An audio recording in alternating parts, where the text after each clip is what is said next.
Hey, what's up, guys?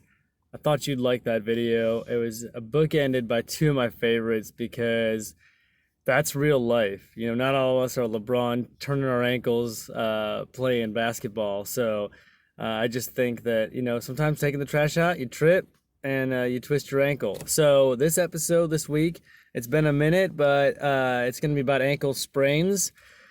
And I just want to kind of break it down for you and let you know what to look at as far as an ankle sprain. So when you have an instance like those videos show, expect there to be discoloration, bruising, swelling, all that fun stuff, and lack of mobility, and obviously pain. So when you turn your ankle in like that, not only can you get ligamentous strains and sprains, which is graded on 1 to 3 level. Level 3 being, a complete rupture of the ligament, which can happen and does happen with ankle sprains and turning in of the foot when you trip or whatever.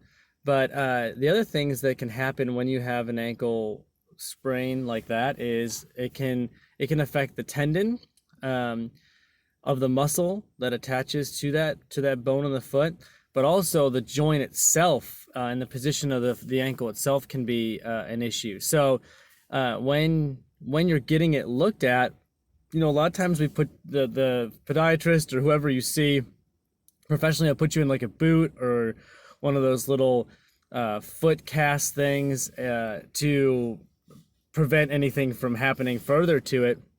But as a therapist, that and a movement expert, that is the last thing we want. I want a mobile joint, and I get trying to protect it, but it also creates a lot of issues with healing because within the first 24 to 48 hours, a lot of the healing has happened at the cellular level. And that's why you see the swelling and all that kind of stuff happening in there, which there is good inflammation that can be helped with healing. But the major thing that we look at is how that joint is actually moving, because when you have that turning in occurring, it can actually pull the joint out of the positional space. Not only the major joint, which flexes and extends the foot, but there's also those muscle attachments, those tendon attachments that attach to little smaller bones in the foot that can actually kind of reposition them slightly. So looking at how those joints move is very important, because that can be a reason why they don't get back to 100%, because in a couple of weeks the swelling will go down, the bruising will go down, you'll get back some mobility, but they might still have pain. So that could be a source of the pain still after an ankle sprain. And there's differences between high ankle sprains and things like that we can get into later, but the same essential sequence has to happen when you look at someone who sprained their ankle, and that's look at the joint and the joint surrounding it.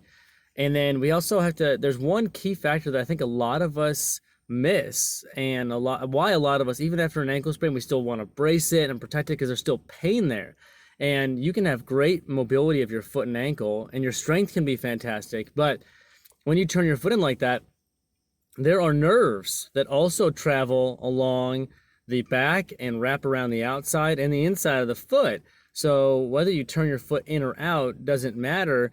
We have to look and test to see if those nerves are actually irritable, because that in itself, and I've seen and treated ankles frequently, that it is the nerve that actually, that stress from that rolling of the foot out puts strain on that nerve, and the nerve can actually be a source of pain. So looking at addressing that nerve component, if your patient or if you as a patient aren't getting better with an ankle sprain, that could be the reason why. Not because you're not mobile, not because you don't have strength, but because the actual nerve has had some injury to it that needs to be addressed with proper treatment. And there is treatment for that. So just because you turn your ankle doesn't mean it's a career ender or anything like that.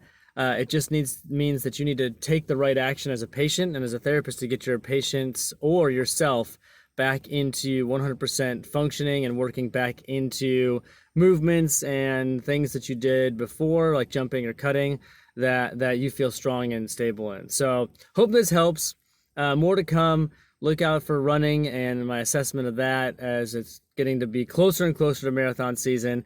And check out my latest blog coming out too with that. So take care, guys. See ya.